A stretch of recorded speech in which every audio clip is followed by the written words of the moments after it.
Alors bonjour tout le monde. Bon, je vais corriger le calcul du jour en espérant que d'autres personnes nous rejoindront parce que vous m'avez pas l'air très nombreux ce matin.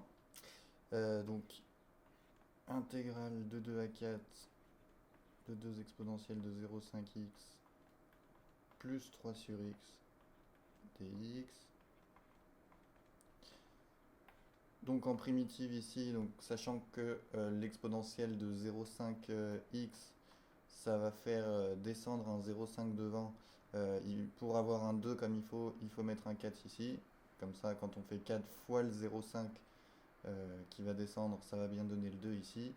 Et la primitive de 3 sur x, 3 sur x, comme c'est ok, comme c'est 3 fois 1 sur x, la primitive, on va prendre 3 fois la primitive de 1 sur x, qui est ln de x. Donc plus 3 ln de x.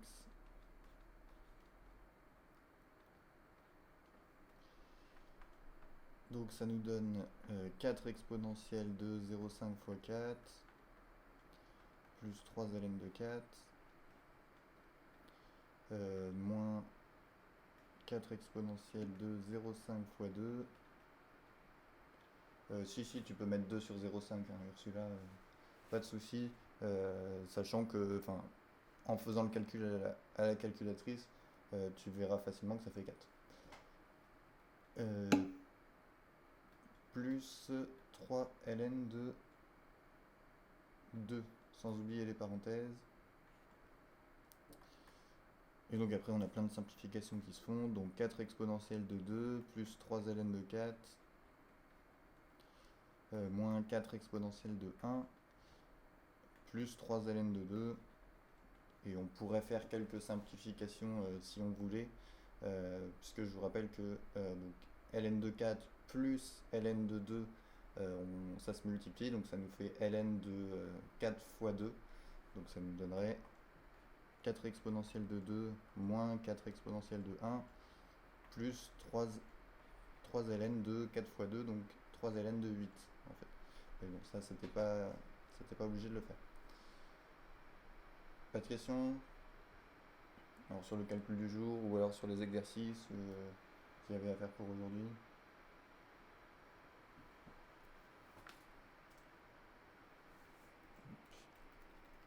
Alors on va passer à la suite.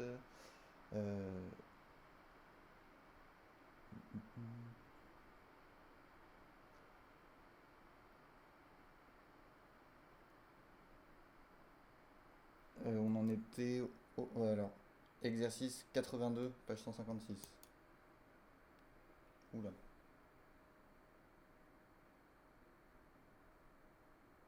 Bon, j'ai l'impression que ça bug encore un petit peu ce matin quand même. Ouais. C'est bon là, tout le monde. Enfin, j'espère que tout le monde m'entend. Mais oui, je crois que tout le monde a été déconnecté tout d'un coup. Bon, ça devrait revenir. Je mets l'exercice donc. Exercice 62, page 154, si jamais vous n'avez pas entendu. Non, pas 62. Exercice 82, page 156, pardon.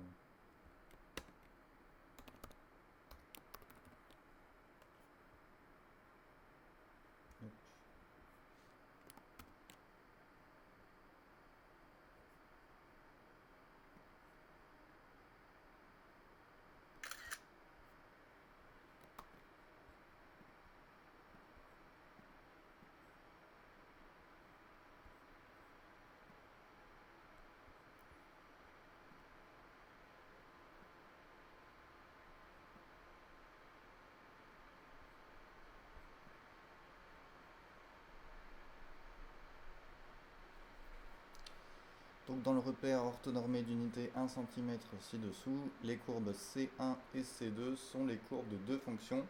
L'une est la courbe d'une fonction f dérivable sur grand R et l'autre la courbe d'une primitive grand F de f. Alors, la courbe C1 passe par A qui est de coordonnées 1, 3, par B de coordonnées 0, 2 et elle traverse l'axe des abscisses en moins 1 ici et en environ 2,2. Et la courbe C2, on vous dit qu'elle passe par le point de coordonnées 1, 0. Oui, oui, il faut le faire, hein, l'exercice. Donc première question, enfin on va le faire ensemble surtout, mais je vous laisserai un peu de temps pour réfléchir à chaque question à chaque fois. C'est page 156.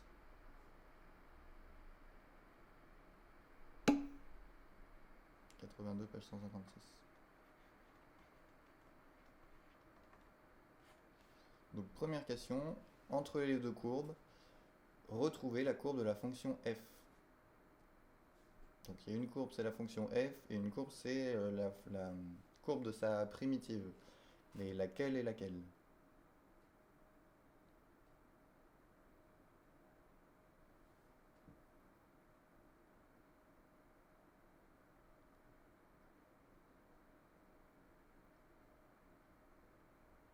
Donc entre C1 et C2, laquelle est la courbe de petit f, laquelle est la courbe de grand F?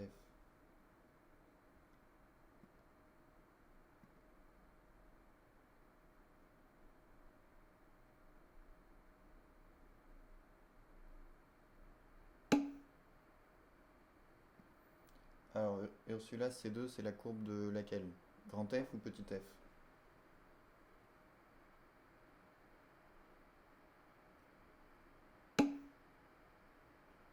Ok, alors qu'est-ce qui te fait dire ça?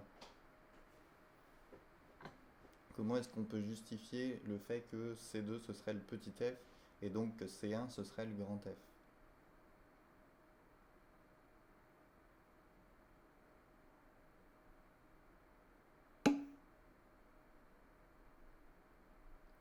Euh, c'est vrai, oui.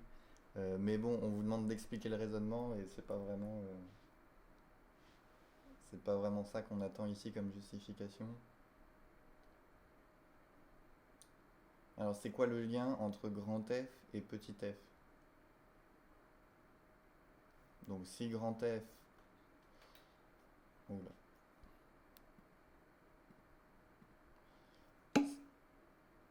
Voilà, grand F c'est la primitive, enfin c'est une primitive de petit f.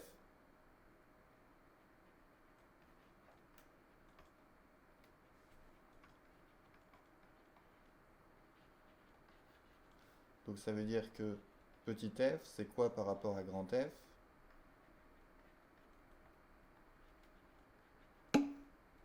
Voilà, sa dérivée.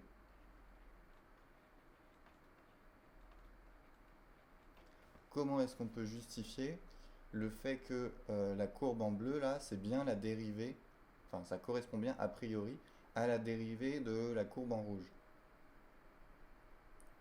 Qu'est-ce qu'on peut regarder pour montrer que c'est bien le cas?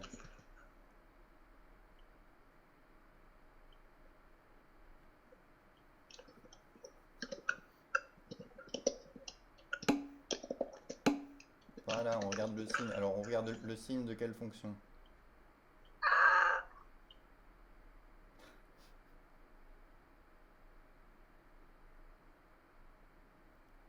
C'est le signe de la bleue du coup qui nous intéresse. Puisqu'on puisque petit f a priori c'est la signe de c'est le euh, c'est la c'est la dérivée. Donc petit f, qu'est-ce qu'on peut dire sur son signe?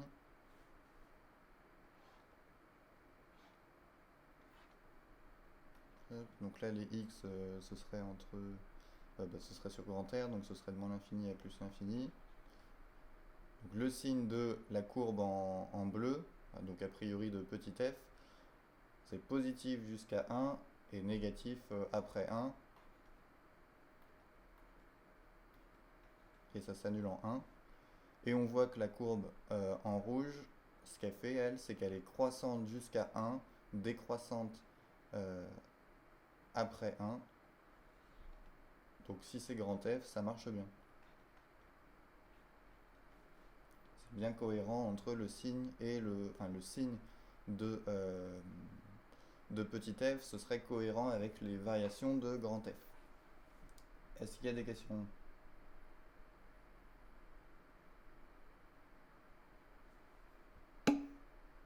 Ok. Bon, donc bon, je résume ça avec le tableau là. Euh, donc ça veut dire que C2 c'est pour petit f et C1 c'est pour grand F.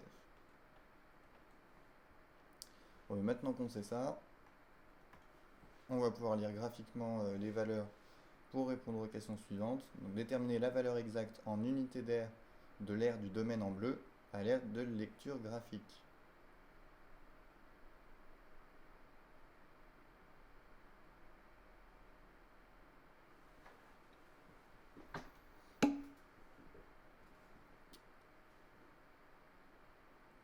Oui, une unité d'aire. Alors comment est-ce qu'on le calcule?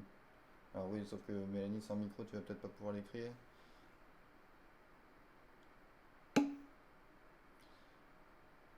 Bon, il y a quelqu'un d'autre qui a un micro et qui pourrait nous l'expliquer ou pas? Comment on voit que ça fait une unité d'aire exactement? Bon, si on avait dû faire le calcul euh,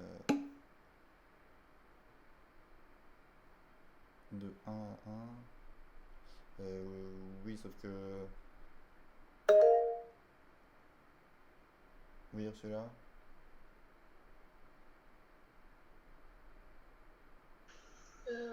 Bah, comme elle a dit, on voit que une unité d'air, ça fait c'est 4 carreaux. Oui. Là, il y a un carreau qui est coupé à moitié, mais on peut le remplacer avec celui du haut. Oui, sauf que ça nous donne pas... Là, on vous demande de déterminer la valeur exacte. On vous demande pas de faire de l'à peu près. Là, rien ne Faut nous, faire la... rien ne nous dit que cette partie-là du domaine en bleu, rien ne nous dit qu'elle va loger pile dans cet espace vide-là. Ok. Ça nous donne une idée, mais c'est pas ce qu'on vous demande ici, puisque là, on vous demande la valeur exacte. Donc, on vous demande pas une lecture graphique. Enfin, si, on vous demande une lecture graphique, mais pas. On vous demande une lecture graphique exacte, en fait. Ah, ok. Bon. Bon, alors, comment est-ce qu'on aurait fait si on n'avait pas eu le graphique là? Enfin, si on avait voulu le faire par calcul, ça c'est quoi par rapport à la fonction petit f? Ce domaine en bleu là, comment est-ce qu'on peut l'écrire?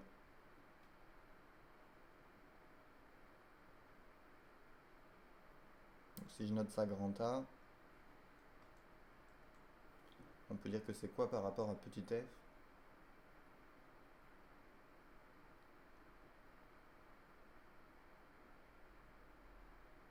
C'est pas n'importe quoi cette r par rapport à la fonction f.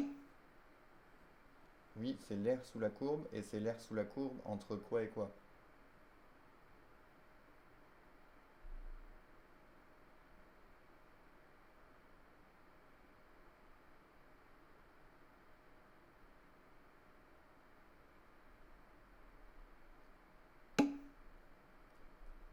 C'est entre -1 et 1 là pour le bleu? Ouais, plutôt 0 et 1. Hein, ça va de là jusque là. Donc, c'est l'intégrale en fait de la fonction.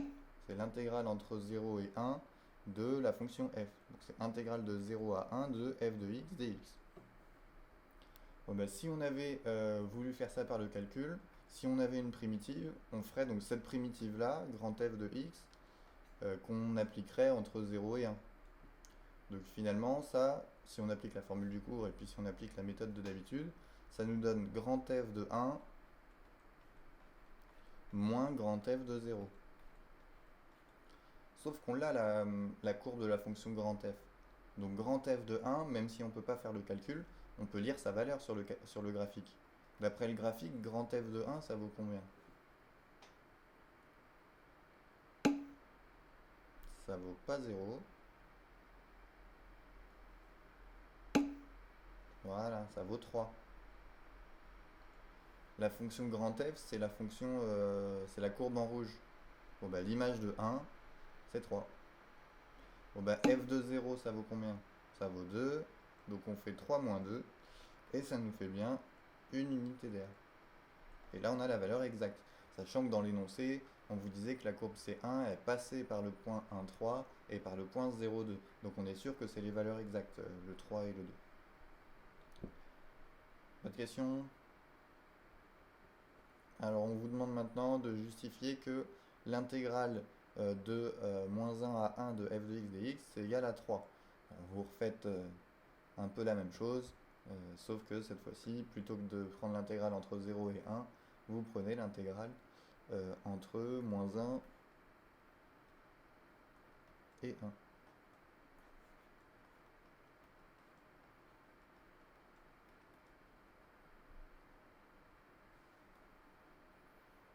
Je vous laisse 30 secondes pour être convaincu que c'est bien égal à 3 avant de corriger, parce que là ça sert à rien que je vous demande la réponse vu qu'on vous dit dans l'énoncé que c'est 3.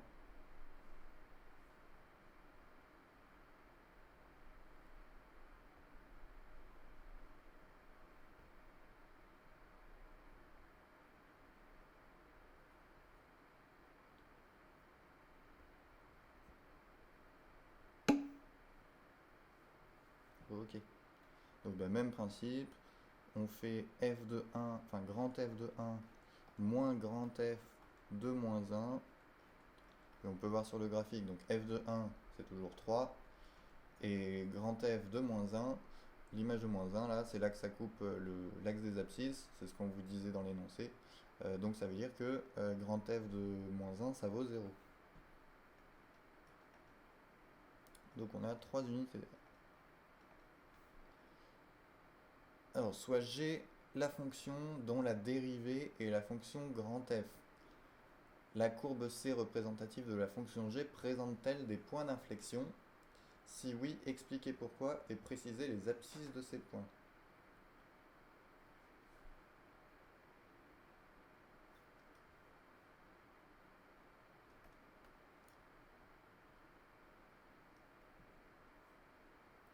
On a une fonction G et on sait donc que la dérivée de G c'est grand F. Donc est-ce que la courbe de la fonction G présente des points d'inflexion?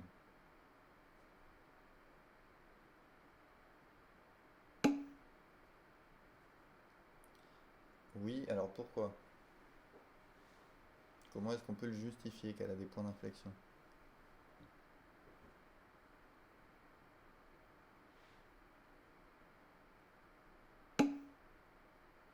Non, pas. Enfin, là justement, vous pouvez vous en sortir sans avoir la formule de la fonction G. Qu'est-ce qui passe de positif à négatif? On l'a pas, hein, la fonction G. Oui, Jamil? Avec les tangentes, non? Comment est-ce que tu les vois, les tangentes? Bah, Tu regardes les tangentes sur quelle courbe, là? c'est la courbe C. Et elle est où, la courbe C? Bah, elle est en, en bleu, mais pas en dessous de la courbe A. Mhm. Bon, la courbe C, en fait, elle n'y est pas, hein. Ah, C'est ni C1 ni C2. En fait, vous avez C2, on a dit que c'était pour la fonction petit f. C1, c'est pour la fonction grand F. Et on vous dit qu'il y a une certaine courbe C qui est pour la fonction G. Mais on vous dit pas. On vous dit pas. Enfin, elle n'y est pas en fait. Bon, comment est-ce qu'on fait d'habitude pour voir si une fonction. Alors, quand on a la formule de la fonction, comment est-ce qu'on fait pour trouver ces points d'inflexion? Et pour déterminer si elle en a en tout cas, qu'est-ce qu'on regarde? Oui, Jamil? la dérivée seconde. Voilà. Bon, bah là, notre fonction G, ce serait bien de regarder sa dérivée seconde. Est-ce qu'on la connaît, sa dérivée seconde? Enfin, si je vous demande, c'est que oui. Oui, Jamil? Ça va être la primitive, mais en dérivée, non? Alors voilà, c'est la dérivée de grand F. Et c'est quoi la Mais, dérivée de grand F? euh, je sais pas. Bon, on l'a écrit. Deuxième ligne qu'on a écrit. Enfin, que j'ai écrit. Et que vous avez écrit sur moi aussi. C'est quoi la dérivée de grand F? Ouais, c'est petit f. Hein, petit f, c'est la dérivée de grand F. Donc g seconde, bah, c'est la dérivée de grand F, et donc c'est petit f. Donc on l'a la dérivée seconde en fait. Enfin, on a sa représentation graphique. Bon, et maintenant qu'on a la dérivée seconde, donc on sait que la dérivée seconde, elle est représentée par la courbe en bleu. Pourquoi est-ce qu'on peut affirmer que la courbe C, donc la courbe de la fonction g, elle va bien avoir des points d'inflexion? En regardant cette courbe en bleu, qu'est-ce qu'on peut en dire?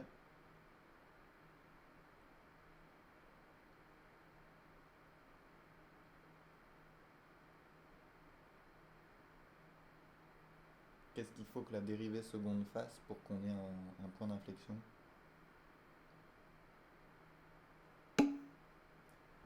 Voilà, alors il faut qu'elle change de signe, mais il faut qu'elle s'annule. Enfin, il faut qu'elle s'annule en changeant de signe. Donc là, effectivement, la courbe en bleu, enfin, la fonction f, bah, elle s'annule en changeant de signe. Donc on a bien un point d'inflexion.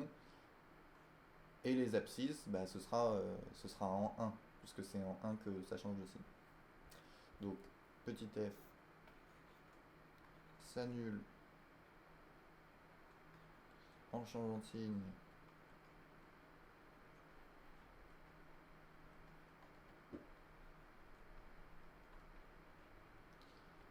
en 1. Donc la courbe C a un point d'inflexion en 1.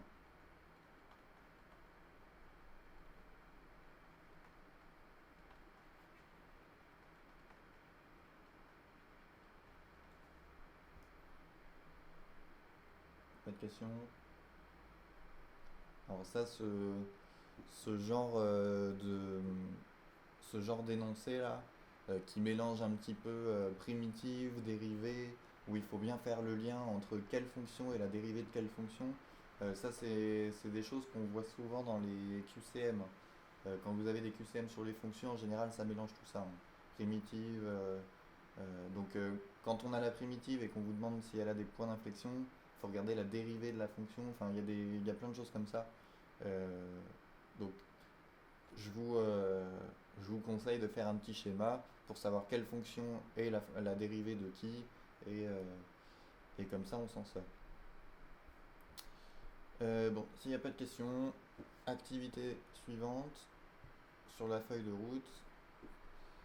Donc c'est Ursula. J'ai compris, mais juste, est-ce que vous pouvez me faire le lien euh, pour savoir comment vous êtes passé de la courbe C à arriver à G'? La courbe C à G'. Eh ben, on te dit dans l'énoncé que la fonction g, c'est, enfin, on sait que sa dérivée, c'est la fonction grand F. Donc on sait que g' c'est égal à grand F. Donc g Ok, seconde, c'est grand F prime, donc c'est petit f. ok, C'est bon? merci. C'est sûr? Oui. Ok. Donc l'activité suivante, donc l'activité 3. Voilà.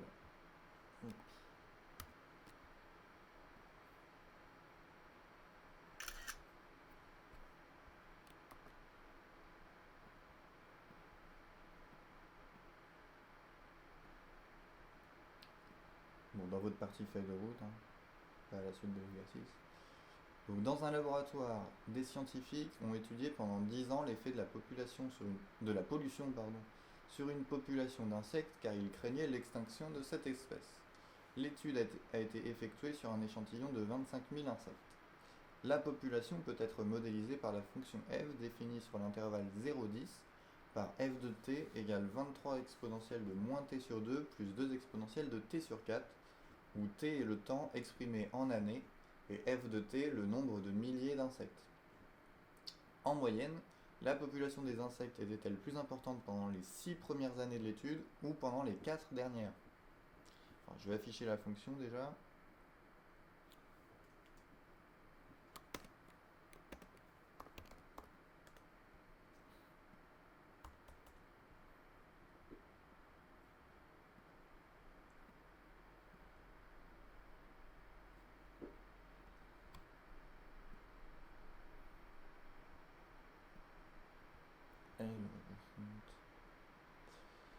Euh,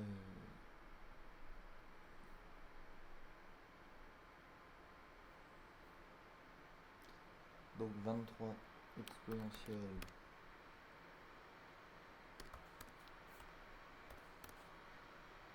de moins t sur 2 plus 2 exponentielle de t sur 4.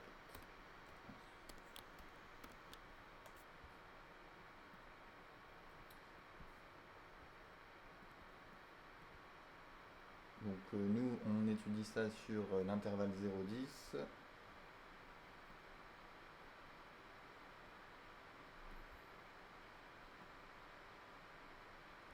Donc on a pris au début une population de 25 milliers d'insectes. Donc notre fonction elle part de 25. Elle est décroissante jusqu'à 4, quelque chose. Et après, elle augmente jusqu'à la fin, jusqu'à la 10e année.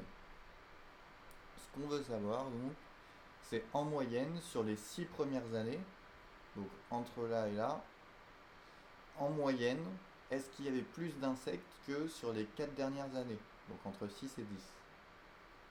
Alors, est-ce que vous avez des idées ou pas?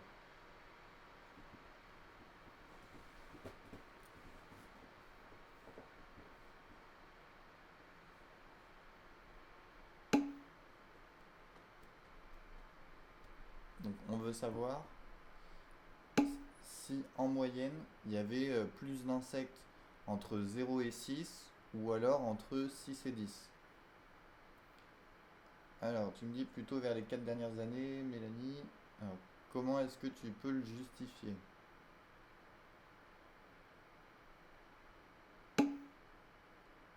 Alors, oui, la courbe augmente, mais là elle diminuait. Mais alors elle partait de 25 000. Donc peut-être qu'en moyenne, peut-être que ça fait plus quand même.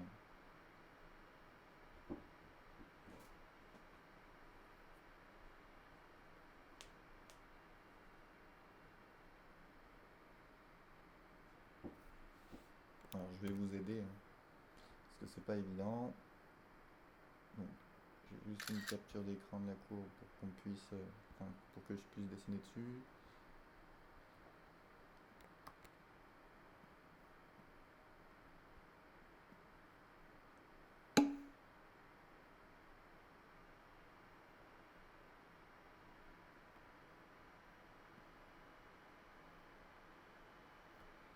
Alors la différence entre 25 000 et le minimum, et du minimum et quand ça atteint 10.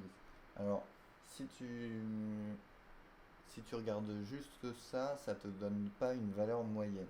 Alors il y a de l'idée effectivement, mais ça donnera pas une valeur moyenne parce que par exemple sur la première partie, bon, on voit que le minimum il a l'air d'être atteint pendant assez longtemps, sauf que là il est atteint pendant moins longtemps après le 6, sauf que le maximum est un petit peu plus petit. Alors bon, c'est dur à quantifier après quand même. Donc je vais vous indiquer comment est-ce qu'on fait pour répondre à ça, parce qu'on va utiliser les intégrales en fait. Alors, ce qu'on appelle une valeur moyenne entre là et là, en fait c'est une valeur centrale, donc une valeur qui pourrait résumer en fait toute l'évolution entre le 0 et le 6. Donc ça veut dire une valeur, alors c'est pas pile entre le maximum et le minimum, parce que si on est plus souvent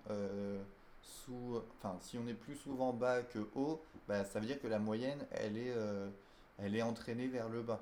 Donc en gros c'est une valeur là qui est vers le milieu, mais il faut, euh, il faut qu'elle prenne en compte la durée.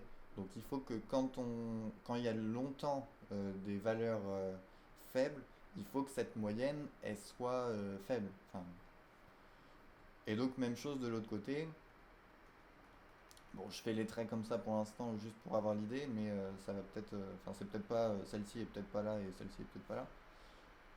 Mais en fait, ce qui est important de voir, c'est que quand je fais ce trait là, ça fait apparaître un rectangle ici.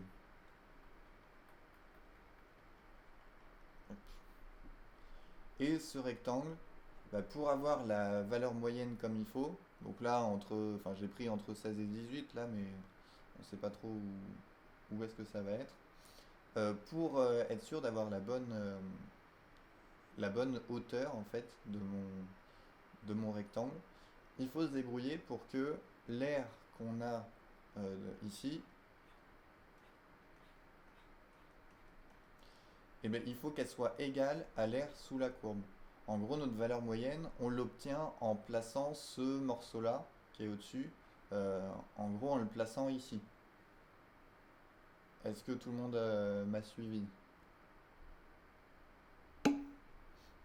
Ok. Alors, ben, non? Ok. T'as compris que Mélanie, que la valeur moyenne, ça va être une valeur à peu près comme ça. On va dire, entre 16 et 18, quoi, grosso modo. Alors, pour l'avoir graphiquement, en fait, il faudrait construire un rectangle tel que l'aire du rectangle, il faut que ce soit égal à l'aire sous la courbe.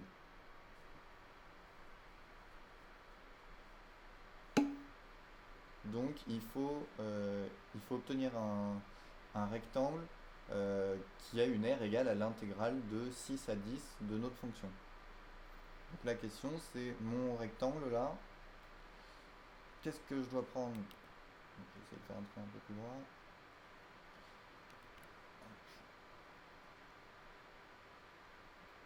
Bon, tant pis, il n'y aura pas de trait droit. Qu'est-ce que je dois prendre comme hauteur ici pour que l'aire de mon rectangle, pour qu'il soit égal à l'intégrale sous la courbe entre 6 et 10. En fait, je vais peut-être vous faire un petit schéma sur un autre exemple.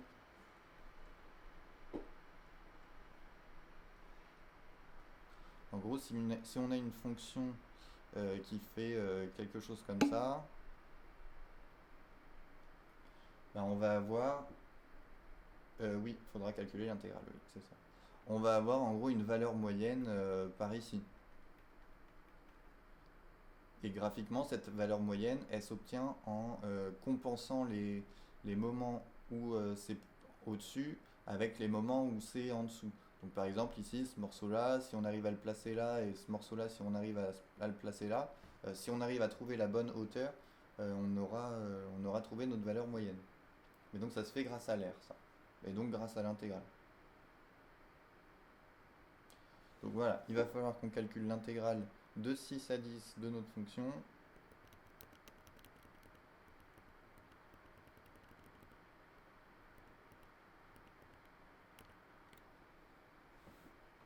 Bon, et après on fera la même chose entre 0 et 6. Bon, je vais appeler ça... bon, je vais appeler... Ouais, sur l'intégrale... sur l'intervalle, pardon. 6, 10... Bon, j'ai fait sur 6, 10 en premier parce que c'était un petit peu plus facile à voir étant donné que là c'est plus long. Mais là c'est la même chose, hein. Si on arrive à trouver la hauteur qu'il faut pour que ce morceau-là, pour qu'il soit égal à ce morceau-là, donc pour qu'on puisse le placer ici, et ben on aura notre valeur moyenne. Donc il nous faut l'intégrale de notre fonction entre 6 et 10. Donc l'intégrale de 23 exponentielle de moins t sur 2 plus 2 exponentielles de t sur 4 dt. Alors trouvez-moi la valeur. Bon, une valeur approchée, hein, ça nous suffira.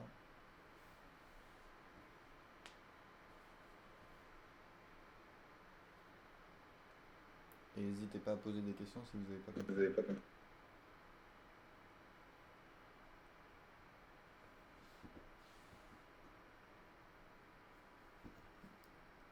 Je... Ouais, ça sera...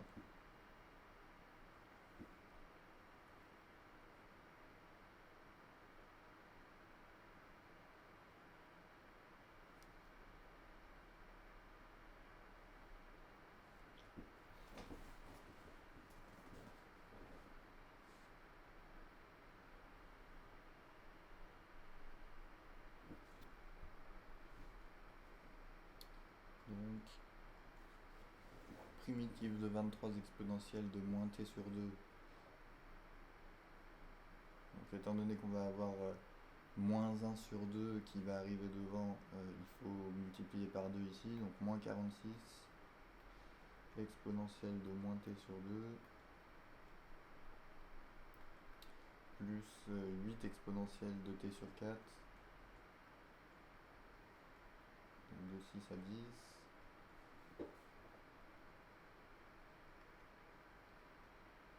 Bon, je mets 3 petits points là pour le remplacement des valeurs. Pour avoir la primitive là. Et ben là on veut 23 exponentielles de moins t sur 2. Sauf que exponentielle de moins t sur 2, quand on dérive, ça va. Il y a un moins 1 sur 2 qui va apparaître devant là. Donc si on veut obtenir 23, il faut qu'on mette moins 46, parce que moins 46 fois moins 1 sur 2, ça fera 23. Et donc pour celui-ci, 2 exponentielles de t sur 4, donc on met exponentielle de t sur 4, sauf qu'on va avoir 1 sur 4 qui va se multiplier au chiffre qu'on met ici, et comme on veut un 2, ben on met un 8, comme ça 8 fois 1 sur 4, ça fera le 2.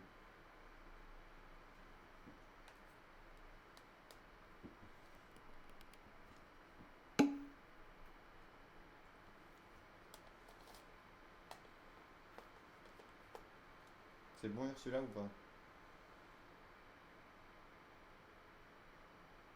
Tu peux le faire avec les divisions, hein, comme tu me disais tout à l'heure. Là, ton 23 exponentielle de moins t sur 2. Tu veux la primitive de ça, bah, tu fais 23 divisé par, enfin donc exponentielle de moins t sur 2. Et ton 23, tu le divises par la dérivée là, de moins t sur 2. Et la dérivée de moins t sur 2, bah, c'est moins 1 sur 2. Donc tu fais 23 divisé par moins 1 sur 2. Et ça te fera moins 46. 56,6, ok. Je fais une petite vérification.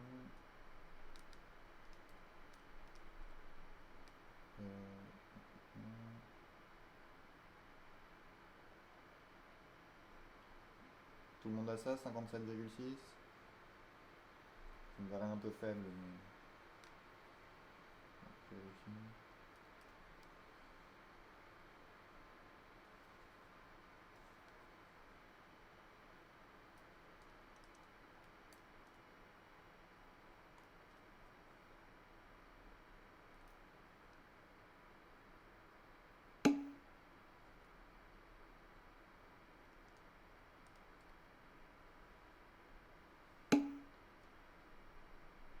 moins t sur 2, non, il n'y a pas de moins t sur 2. Enfin, c'est pas, on prend pas la primitive de moins t sur 2. On cherche la primitive de exponentielle de moins t sur 2. Bon, exponentielle de moins t sur 2, c'est comme exponentielle de moins 0,5t.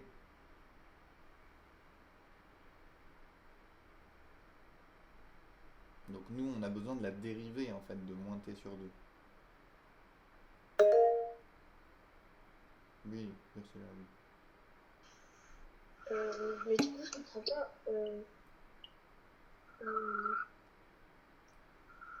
Comment vous trouvez. Enfin, pas comment vous trouvez, mais comment on sait que ça fait 1 moins 1 demi. La dérivée de moins t sur 2, bah, la dérivée de 3t, ce serait 3. Bon, bah, moins t sur 2, en fait, c'est moins 1 sur 2 fois t. Donc la dérivée, c'est moins 1 sur 2. Ok, d'accord. C'est bon? Oui. Ouais, 63,58, ça me paraît plus réaliste. Je sais pas pourquoi t'avais pas ça, Jamil.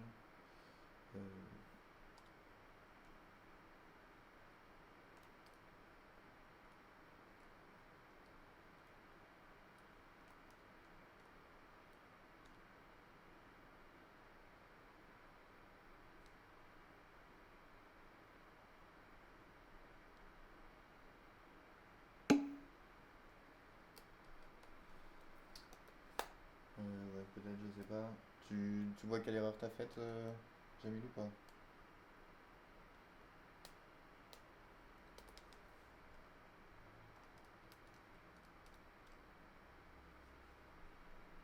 Bon. Il y en a d'autres qui ont trouvé 63,58.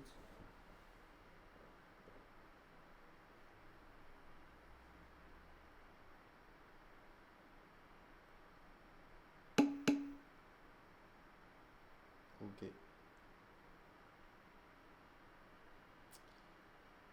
Alors maintenant, avec ce 63,58, donc on sait que l'air sous la courbe en vert là, on sait que c'est 63,58. Moi, il me faut un rectangle, il me faut une aire donc pareil de 63,58. Qu'est-ce que je dois prendre comme hauteur là pour avoir une aire égale à 63,58?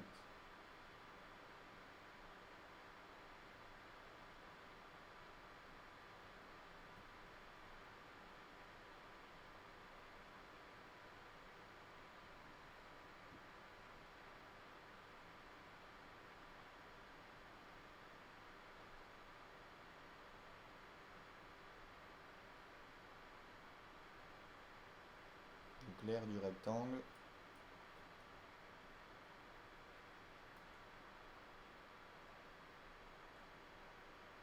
L'aire du rectangle, on veut qu'elle soit égale à 63,58. Qu'est-ce que je dois prendre comme hauteur? Bon, sachant que c'est quoi comme formule qu'on applique pour avoir l'aire d'un rectangle?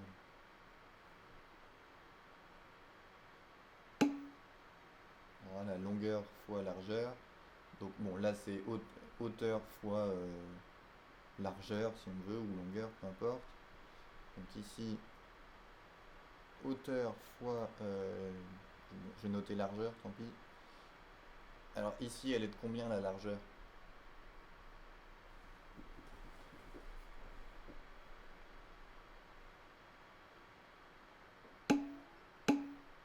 Voilà, 4. Donc h fois 4, qu'est-ce que je dois prendre comme h pour que h fois 4 ce soit égal à 63,58?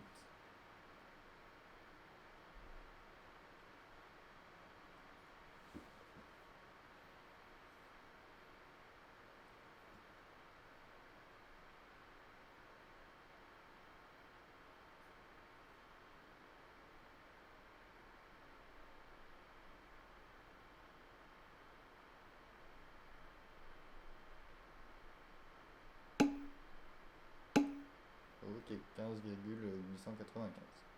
Donc on fait 63,58 divisé par 4.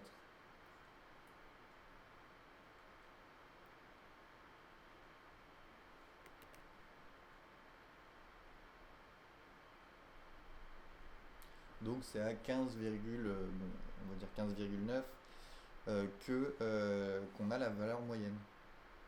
Euh, donc ici, pas loin du 16. Là. Donc en fait, c'est plutôt là qu'elle serait notre valeur moyenne. Est-ce qu'il y a des questions ou est-ce que c'est bon?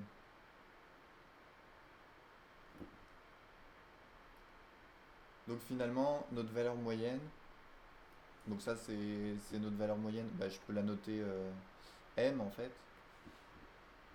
Donc ma valeur moyenne, pour la calculer, on a fait l'intégrale de 6 à 10 de notre enfin de f de t dt, et on a divisé par 4. Donc on a fait 1 sur 4 fois l'intégrale de 6 à 10 de f de t dt. Oui, exactement, on a fait 1 sur b moins a. Oui. Donc pour avoir la valeur moyenne d'une fonction entre un nombre a et un nombre b, enfin non, entre a et b,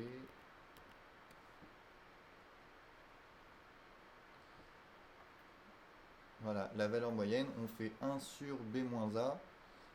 En gros, c'est la longueur de l'intervalle fois l'intégrale de a à b de ma fonction f de x dx. Alors, ça ressemble beaucoup au calcul d'une moyenne quand vous avez des valeurs. Vous faites la somme de toutes les valeurs et après vous divisez par le nombre total, enfin le nombre de valeurs que vous avez. Bah, je sais pas si vous vous souvenez, mais je vous avais expliqué que l'intégrale, en fait, c'était un petit peu une somme. C'est la somme de plein de trucs de la forme f de x fois un d de x. Et le d de x, c'était un petit intervalle en x. Donc c'était la somme de l'aire de plein de rectangles. Donc en fait, pour faire la moyenne, on fait la somme en gros de la fonction qu'on divise par le total, enfin le nombre total de valeurs, qui est en fait la taille de l'intervalle. Bon, vous avez juste à retenir cette formule. Donc enfin, en fait, c'est l'intégrale qu'on divise par la taille de l'intervalle et vous avez votre valeur moyenne. Donc, sachant ça, bah, trouvez-moi la valeur moyenne entre 0 et 6 et comme ça, on saura s'il y avait plus d'insectes aux 4 dernières années ou aux 6 premières. Donc, sachant que c'est la même fonction, donc là c'est sur l'intervalle 0, 6.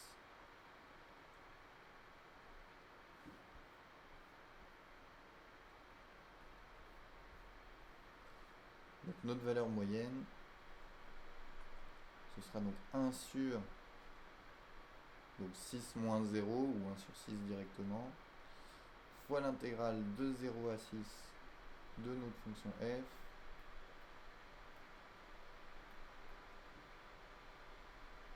Je vous laisse me calculer ça et me donner la valeur,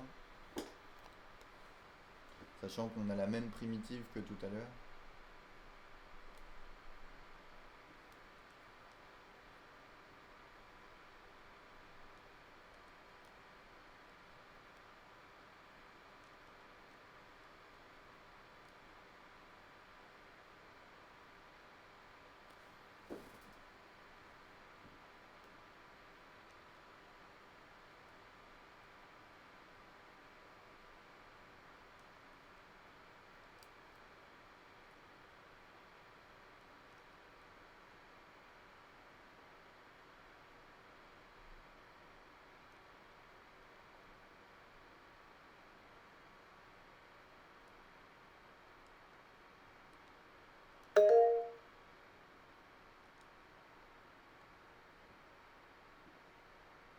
Oui, Jamil. Monsieur, vous vous êtes pas trompé là Ah, c'est vous avez possible. marqué Ah oui, F2T DI. oui, oui, c'est vrai. Merci. Ouais. Ça, Hop, bon, ok. oui, oui.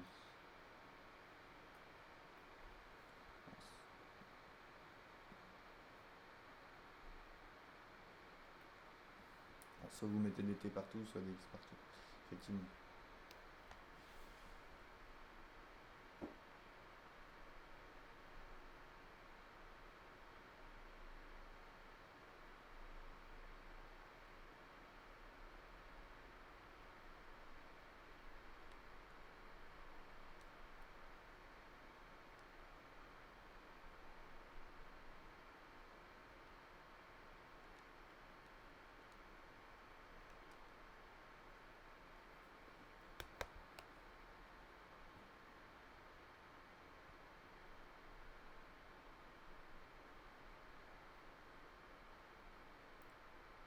Alors, vous me dites dès que vous avez la valeur.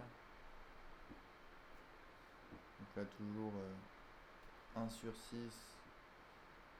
Alors, la primitive, c'est la même, donc moins 46 exponentielle de moins t sur 2.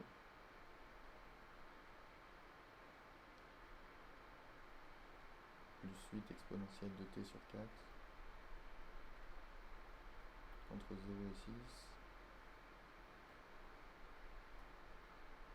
Bon, je mets 3 petits points encore une fois et je vous laisse faire ça à la calculatrice.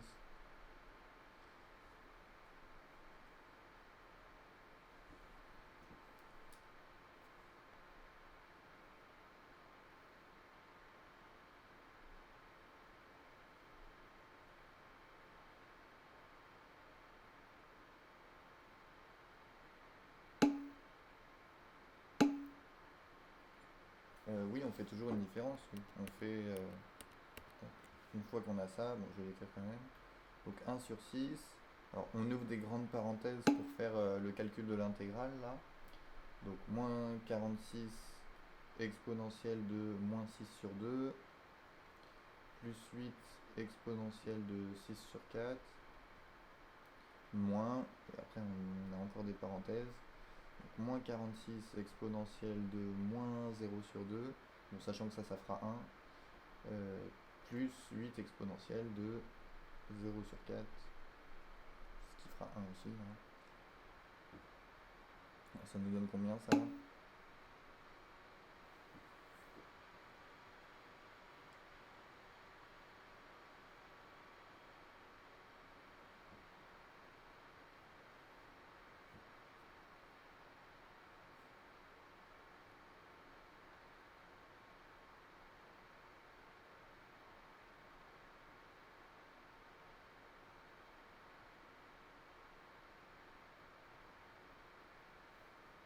Personne à la valeur?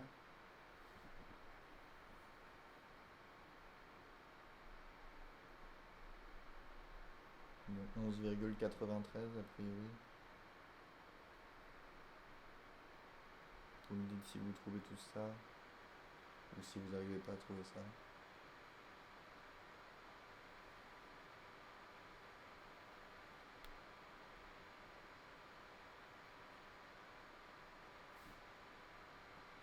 Donc finalement, en moyenne, on a 11,93 milliers d'insectes là sur les 6 premières années. Donc là, bon, la moyenne c'était plutôt à ce niveau-là, donc vraiment bas. Donc 15,9 pour les 4 dernières années. Donc effectivement, on peut en conclure que c'était sur les 4 dernières années qu'on avait une moyenne plus importante. Donc il y a en moyenne plus d'insectes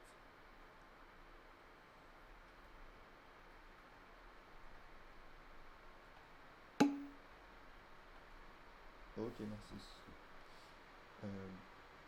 Pendant les 4 dernières années.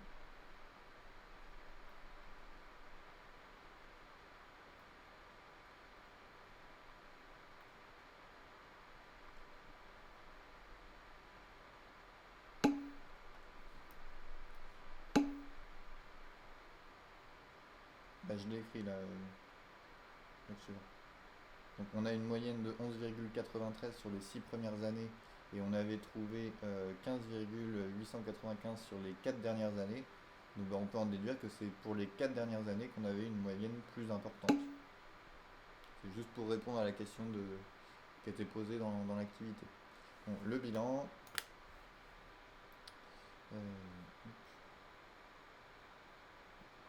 Donc grâce au calcul d'une intégrale, il est possible de déterminer la valeur moyenne prise par une fonction sur un intervalle donné.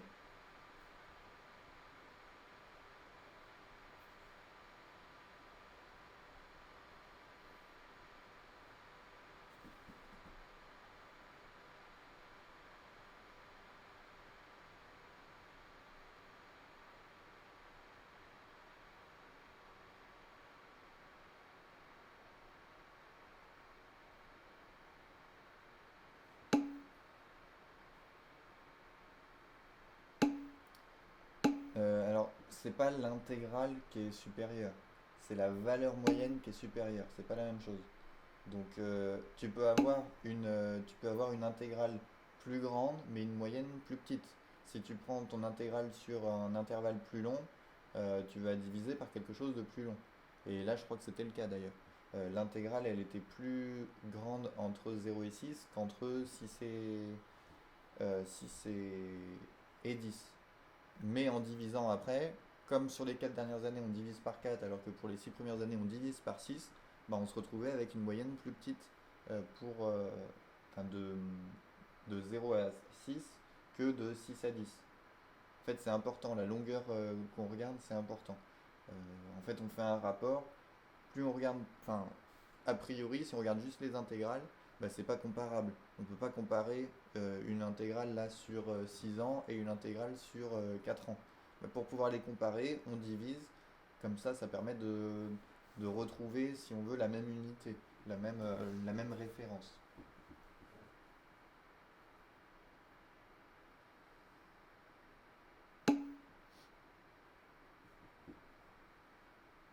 Alors quand tu... Non, pas toujours, mais là c'est juste que la question qui a été posée dans l'exercice, c'était, enfin dans l'activité, c'était la valeur moyenne est-elle plus importante entre les 6 premières années ou les 4 dernières? Donc il faut mettre une petite phrase de conclusion, elle est plus importante sur les 4 dernières, et c'est tout. Oui, je remettrai l'activité après si vous voulez. Mais la phrase à la fin, c'est juste pour dire la moyenne est... Il y a plus d'insectes en moyenne sur les 4 dernières années, c'est tout.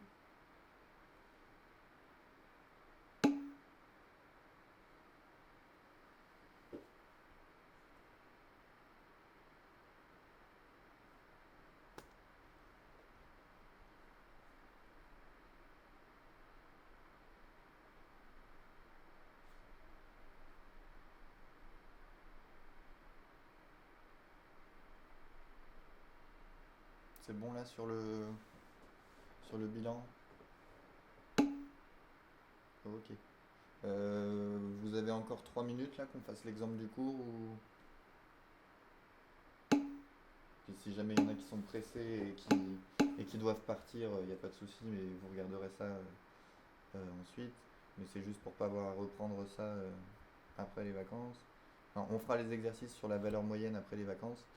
Mais donc, la valeur moyenne, c'est tout à la fin du cours, partie grand 5. Valeur moyenne d'une fonction sur un intervalle. Donc vous avez soit f, une fonction définie et continue sur un intervalle AB. Ah bah, les vacances, c'est là. C'est la dernière fois qu'on se voyait là avant les vacances. Donc soit f, une fonction définie et continue sur un intervalle AB. On appelle valeur moyenne de f sur AB le nombre m défini par m égale 1 sur b moins a fois l'intégrale de a à b de f de x dx. Remarque, si f est une fonction positive sur AB, m correspond à la hauteur du rectangle de base AB ayant la même aire que le domaine situé sous la courbe CF. Donc là, la valeur moyenne ici, c'est il faut se débrouiller pour avoir la même aire pour le rectangle ici que pour l'aire sous la courbe. Non, non, on ne fera pas de cours pendant les vacances, hein, c'est des vacances. Alors, je vous donnerai un devoir maison, mais non, non, on ne fera pas de cours. Oui, non, là, il n'y a pas d'intervalle, c'est l'intervalle AB. Non, on divise par l'intervalle AB. Je vois que vous n'avez pas envie de faire cours pendant les vacances. Donc, exemple. L'étude de la propagation de l'épidémie de grippe durant un... Ah bah, en plus, ça tombe bien. C'est à propos. L'étude de la propagation de l'épidémie de grippe durant un hiver en France a montré que le nombre de personnes contractant la maladie au cours du xème jour suivant l'apparition du premier cas pouvait être modélisé par la fonction f telle que f de x égale 225x au carré moins 5x au cube. Le nombre moyen de nouveaux cas par jour durant les 45 jours qu'a duré l'épidémie est donné par... Bon, ben, je vais vite hein, sur l'exemple. Vous m'arrêtez si vous ne comprenez pas. Mais... Donc on calcule là la valeur moyenne... Non, je peux pas écrire là.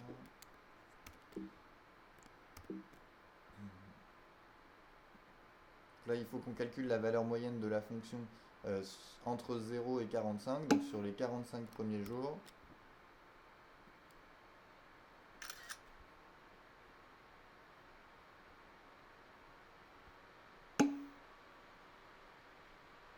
Ben oui, enfin, si Anthony m'entend pas, je vais pas pouvoir lui dire comment. Enfin, moi j'y peux rien, hein. S'il m'entend pas, il faudra qu'il regarde la vidéo. Moi je peux pas résoudre le problème maintenant. Alors,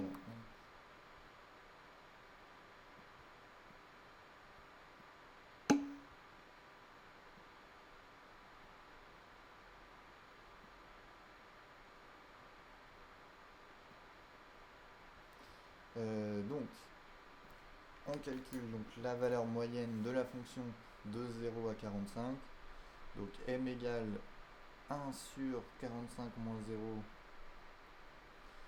donc fois l'intégrale de 0 à 45 de notre fonction, donc 225x au carré moins 5x au cube. En fait, l'intégrale de notre fonction de 0 à 45, elle va permettre d'additionner en fait tous les nouveaux cas par jour. Donc, en fait, l'intégrale, elle calcule le nombre total de malades sur les 45 jours, mais pour avoir un nombre moyen par jour, ben, on divise par le nombre de jours. Donc on divise par 1 sur 45 moins 0, mais on n'est pas obligé de mettre le moins 0 ici. Donc 1 sur 45, notre primitive, donc primitive de x au carré, c'est x au cube divisé par 3, donc on fait 225 divisé par 3, donc 75 x au cube, moins, alors ben là on est obligé de mettre du 5 quarts, x puissance 4, donc entre 0 et 45, donc ça nous fait 1 sur 45 et après on fait la soustraction, hein. Bon, ça, mais bon, ça vous savez enfin, vous pouvez le calculer sans problème. Et donc ça nous vaut 1 sur 45.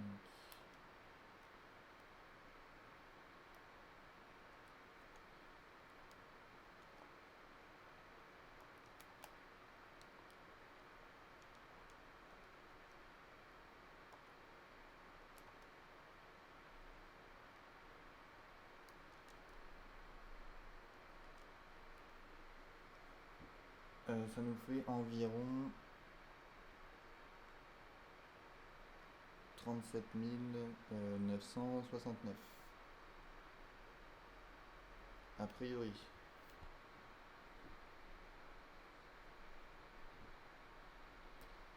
Pas de questions?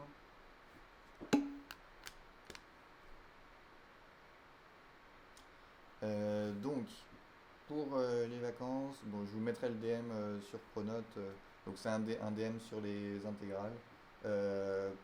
Par contre, il va falloir trouver un moyen de me le rendre et évidemment ce ne sera pas sous forme papier. Donc vous le faites sur une feuille comme d'habitude et puis vous prenez en photo et vous m'envoyez ça par mail ou sur Pronote. Si quelqu'un a un souci pour prendre en photo, ou pour scanner ou quoi, vous me prévenez. Mais normalement, je pense que vous avez tous de quoi faire ça. Et j'essaierai de vous le corriger comme je peux de manière numérique. Et je vous garantis rien. Voilà. Bon, bah, sur ce, bonnes vacances. Et puis, bah, si vous avez des questions sur le DM, n'hésitez pas. Et donc, on se retrouve bah, le lundi à 14h, parce que je suppose qu'on ne sera pas sorti de confinement au retour des vacances. Donc, ce sera toujours en classe virtuelle. Oui, Juliette?